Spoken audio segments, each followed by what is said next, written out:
Hey guys!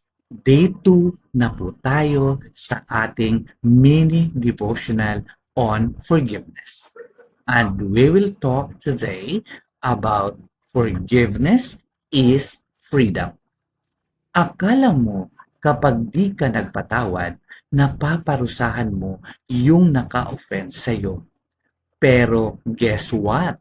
Ikaw yung prisoner.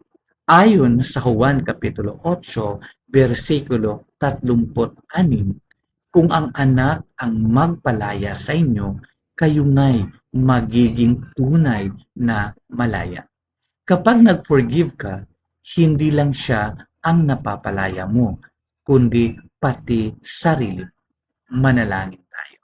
Panginoon, bigyan niyo ako ng freedom sa pamamagitan ng pagpapatawad. In Jesus' name, Amen.